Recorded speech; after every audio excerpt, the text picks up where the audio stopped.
Lesson 922, Confidence Intervals for a Population Mean. Commute time is the amount of time it takes to travel from one place to the other. For example, the time it takes for students at your college to get from their homes to school. Think about the mean commute time of students at your college. Do you think it is longer than a half hour? Is it less than an hour?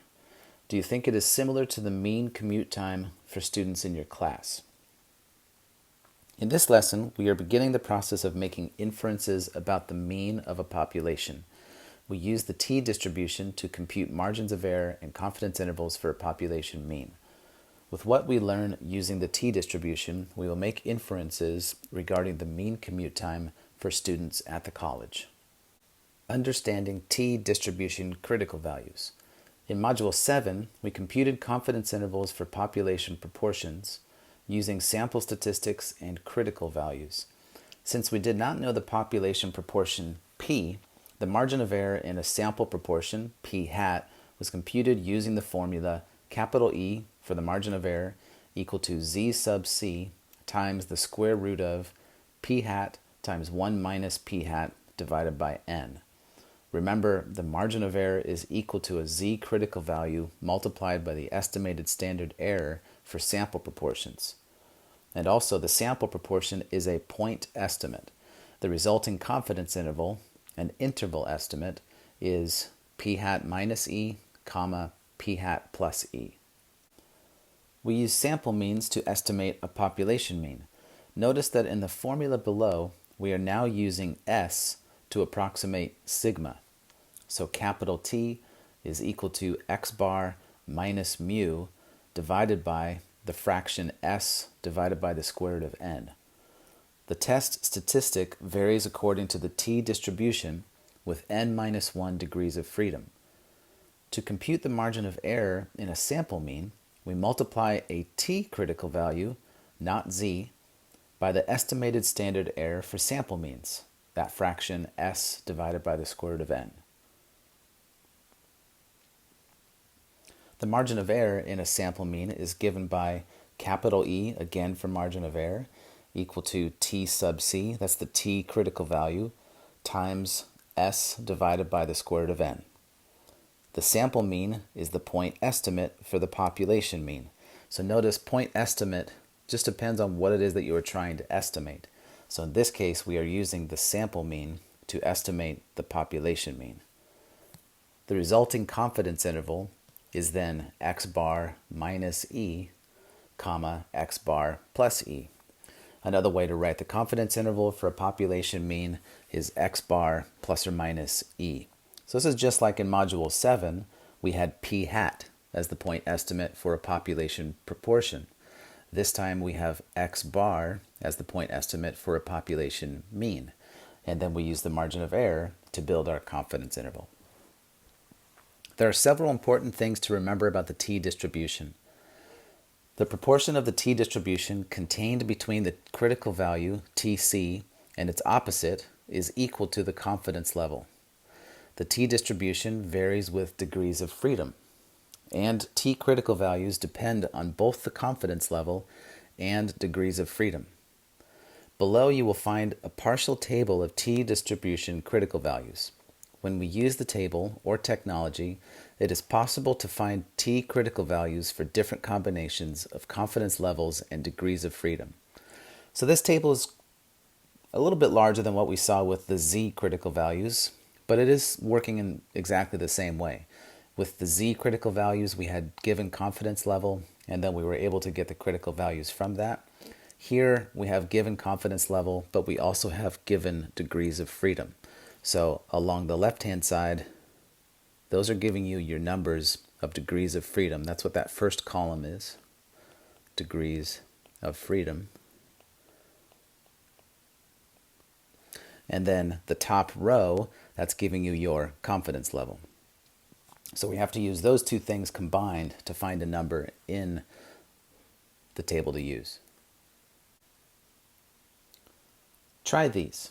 The questions below are designed to help you think about the relationships between degrees of freedom, margins of error in confidence intervals, sample size, confidence intervals, precision of confidence intervals, and critical values and confidence intervals. To answer these questions, use the margin of error formula and the t-distribution table above. So we're going to keep referring to, on the previous page, the table of critical values, and then also the formula for the margin of error that's at the top of that previous page. Number 1. For a given confidence level, as the degrees of freedom increase, what happens to the critical values? So to answer this, let's go back to the table and let's just pick a confidence level. Like, how about on the far right, 99%? We're just going to look at that column. So that's our given confidence level, 99%. Number 1 says, what happens as the degrees of freedom increase, what happens to the critical values? If you notice, as we move down this column, on the left, the degrees of freedom are increasing. And so what we can notice is in the column that's below the 99%, those critical values, they start at 63.66, but then they start to decrease. So that's what we notice is happening in a given confidence level as the degrees of freedom are increasing. The critical values decrease.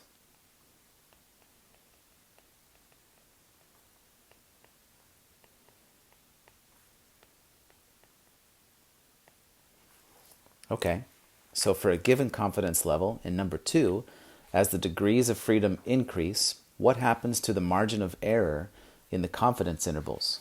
So here, let's first use what we just wrote down in number 1. If we have a given confidence level, like 99%, and the degrees of freedom are increasing, we know that the critical values are decreasing. So if we go back to the formula at the top of the previous page, what we can think about for number 2 is these critical values, T sub C, they are decreasing. So what do you think that would do to the margin of error, capital E? If T sub C is decreasing and it's part of a product that gives you the answer for capital E, that would mean that the margins of error are also decreasing or getting smaller. So E, the margin of error,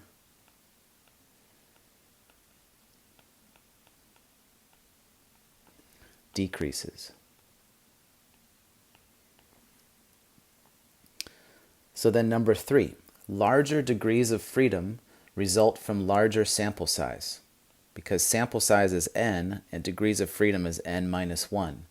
So if n is getting larger, then so is n minus 1. What does this imply about the relationship between the sample size and the precision of the confidence interval?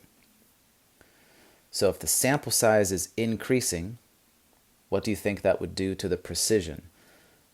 Maybe think about what larger sample sizes did for margin of error, for variability, for standard deviation.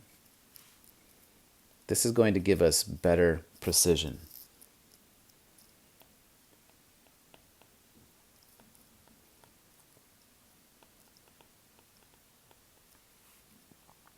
The confidence interval becomes more precise. All right, number 4. For given degrees of freedom, what happens to the critical values as the confidence level increases? So now if we go back to the table, we're going to do something a little bit different. We are now going to focus on a particular row. So how about we focus on the row where the degrees of freedom is 5? So that's our given degrees of freedom. And the question is, what happens as we move to the right, as the confidence level increases? Here you can notice that the first confidence level, 90%, we have a critical value of 2.02, but as we move to the right, those critical values are increasing. So for number 4, for given degrees of freedom, what happens to the critical values as the confidence level increases? The critical values increase.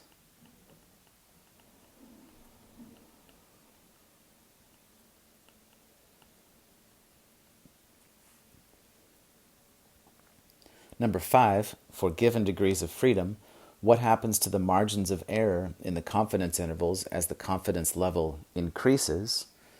So again, if we go back to the margin of error formula, capital E, now we are again focusing on the critical values T sub C. If those are increasing, as we just saw in number 4, that would cause the margin of errors to also increase. They would get larger.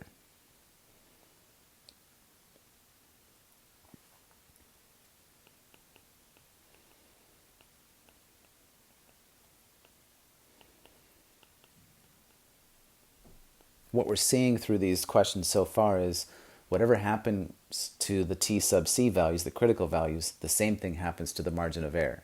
So if the critical values get smaller, so does the margin of error. Whereas in number 4 and 5, if the critical values are getting larger, so do the margins of error. So then number 6, what do your answers in questions 1 through 5 imply about the relationship between the confidence level and the precision of the confidence interval? So what we can see is that as the confidence level increases,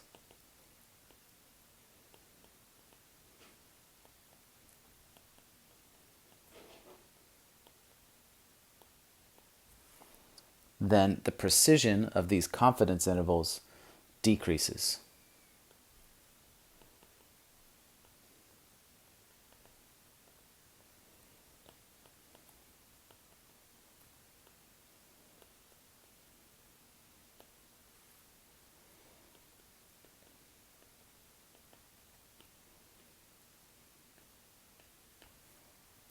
We really just saw that in questions 4 and 5, but we can also see that if we do a few more experiments with questions 1 and 2.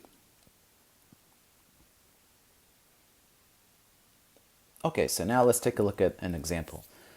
How long did it take to get here? What is the average commute time for students at your college? This may not seem very important, but for the administration and staff who schedule classes and plan activities, travel time is an important factor. Using sample data from your small group, compute a 95% confidence interval for the mean commute time of all students. Assume that commute times at your college are normally distributed.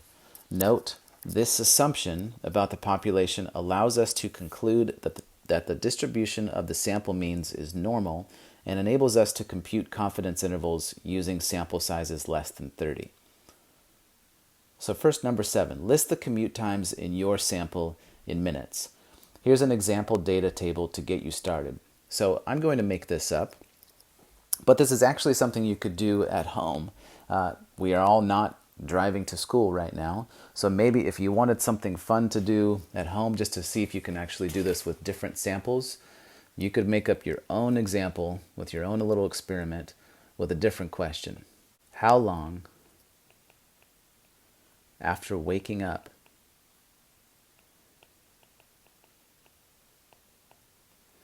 do you finally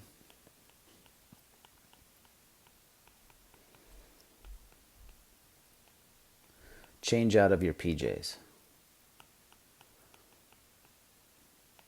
It's okay to admit we're all staying comfortable after waking up. But that's just a different experiment you can do on your own. But I'm going to do this for number 7. I'm just going to make up a couple of students. So I'm going to say me, Jesse, and I'm also going to say Pablo, and I'm going to also say Natalie. And the commute times for each, I'm going to say for Jesse is 10 minutes, and for Pablo is 20, and for Natalie is 25 minutes. I'm just making up my own example just so we can see how this works.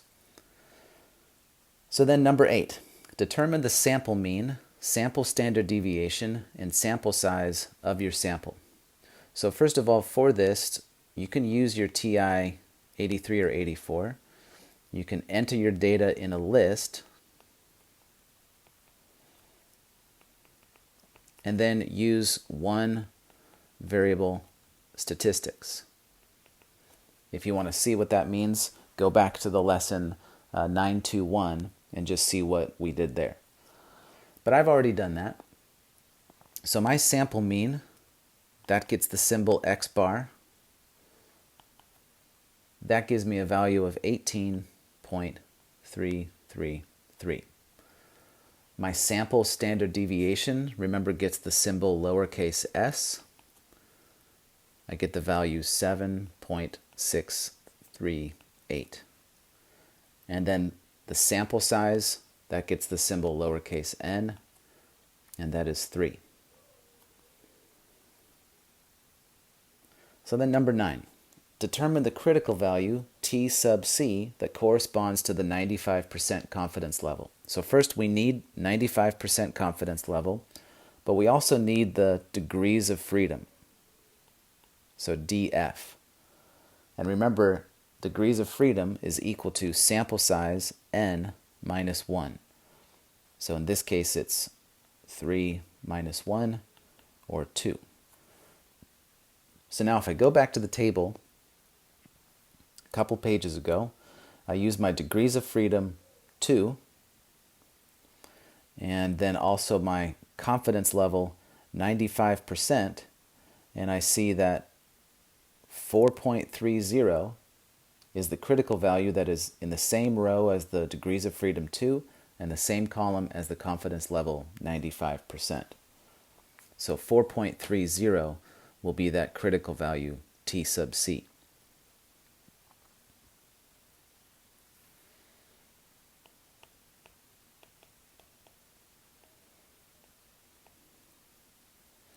So now number 10, compute the margin of error, capital E. So again, our formula is capital E is equal to T sub c times lowercase s divided by the square root of n. Now I put my numbers in.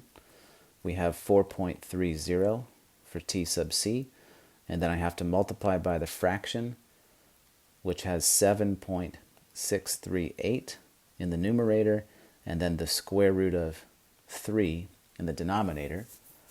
And to use your calculator for this, to do it all at once, you would like to do this, 4.30 times, and then use parentheses, 7.638 divided by the square root of 3. And what you will get from that is approximately 18.962. So then number 11, construct the 95% confidence interval. Again, this means x bar, the sample mean, minus the margin of error, comma, x bar, the sample mean, plus the margin of error.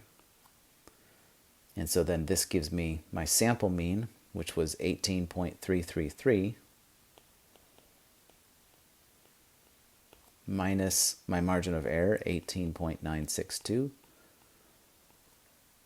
And then the second number will be 18.333 plus 18.962.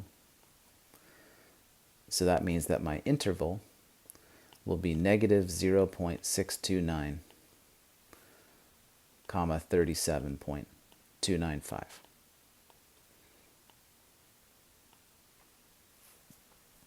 So you can do the same thing with your own experiment if you want to ask people that you are living with or text friends and see if you can do your own example. And then number 12, interpret your confidence interval. What does the confidence interval say about the commute time for all students in your college? So again, this is just an example sample, but we can still do some sort of interpretation about it. We always interpret our confidence intervals by saying something like, we are 95% confident. And then we want to state in context what it is that we are estimating, so that the population mean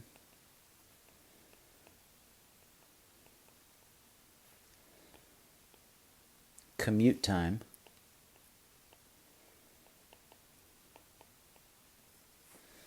and we're talking about commute time for all students in our college,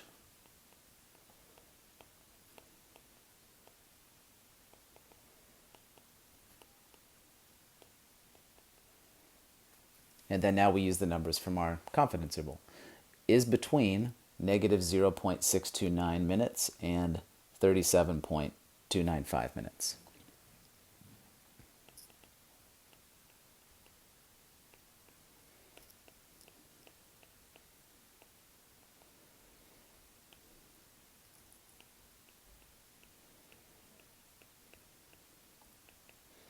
You can see here that we are talking about time, so obviously the negative time doesn't quite make any sense.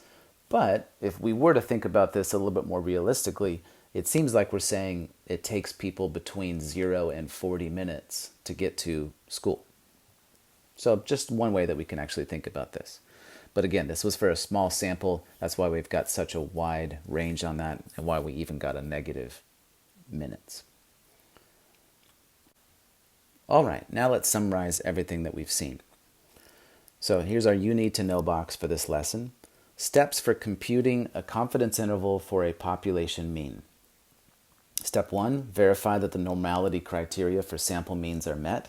Either n is greater than 30 or the population from which we are sampling is normal. Like in the last example, we assumed that the population that we were sampling from is normal. Number 2, determine the critical value t sub c that corresponds to the chosen confidence level and the degrees of freedom that comes from the table. Then number 3, compute the margin of error. Capital E equals t sub c times s divided by the square root of n. So we take our critical value and some of our sample statistics. Number 4, construct the confidence interval using the point estimate x bar and the margin of error capital E. And then number 5, interpret the confidence interval in context. In theory, the confidence level is the proportion of intervals that contain the population mu. In practice, our interval is based on sample data. The confidence interval represents how confident we are that our interval contains the population mean. The secret word for this lesson is degrees. So now let's look at another example to finish this lesson. Number 13. Suppose that researchers measured the resting pulse rates of adult males who were involved in a study of the effectiveness of a bicycle exercise regimen. The table below shows the participants' pulse rates in heartbeats per minute. You should assume that these values are sampled from a normal population. Construct a 90% confidence interval for the mean resting pulse rate for all adult males. So first of all, part A. In this problem, are the criteria for sampling distribution normality met? Why or why not? So if we go back to our you need to know box, if we want to verify this, we need our sample size n to be greater than 30 or the population from which we are sampling to be normal. So first of all, they did tell us you should assume that these values are sampled from a normal population. So we've got that. But also, let's take a look at our sample data and see how many we have. You can notice that you've got 1, 2, 3, 4, 5, 6, 7, 8 rows of 1, 2, 3, 4, 5. So that's 40. And then we have one more at the end, 99. So we do have a sample size of 41. So we would say yes, the population was assumed to be normal. And we can also say n is equal to 41, which is greater than 30. All right, so now part B. Determine the sample mean, sample standard deviation, and sample size. So again, we're going to need x bar, we're going to need s, and we are going to need n. We already have n, that's 41. For the other two, put your data in a list. Use one variable statistics and get those. Okay, so again, do this on your own, just like you saw from the previous lesson. Put your numbers into a list on your TI-84.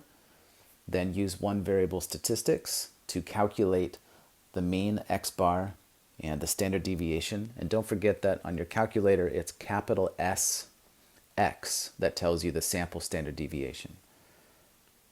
So what you're going to get for x bar is 82.024. And then for S, you are going to get 8.126.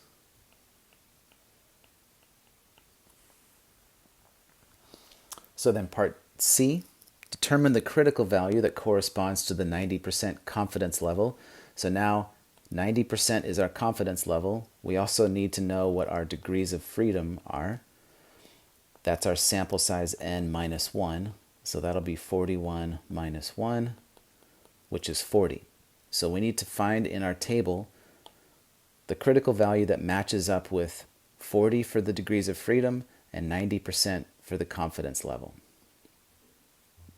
So going back a couple of pages, we look in the row where degrees of freedom is 40, and we look in the column where the confidence level is 90%, and we can see that the critical number that is matching with those is 1.68.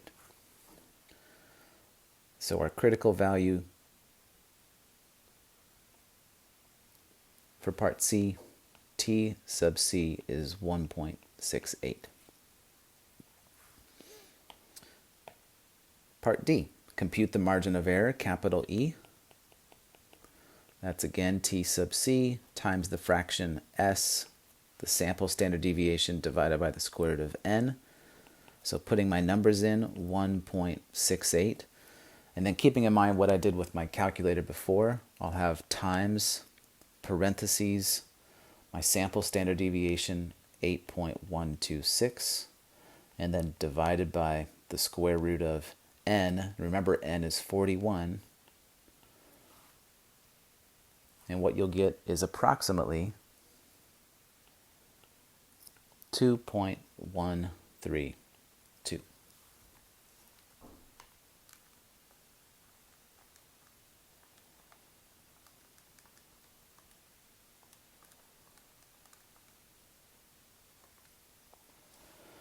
So then now let's use our margin of error, capital E, to construct our confidence interval.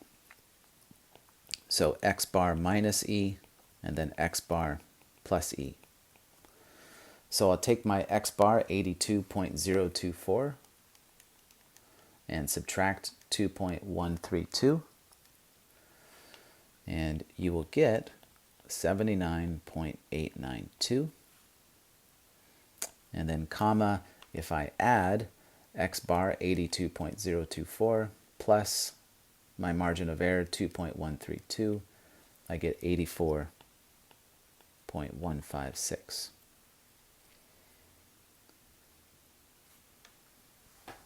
All right, so then part F. Interpret your confidence interval in context. So here again, we need to think of how confident we are. We are 90% confident.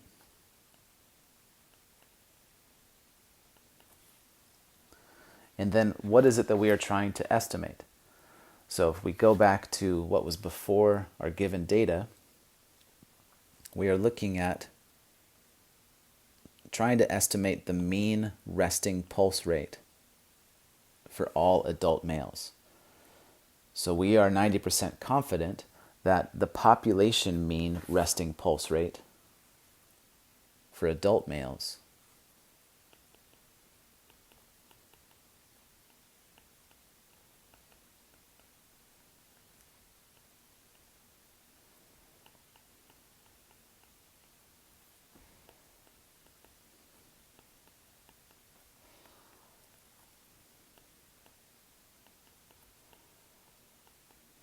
is between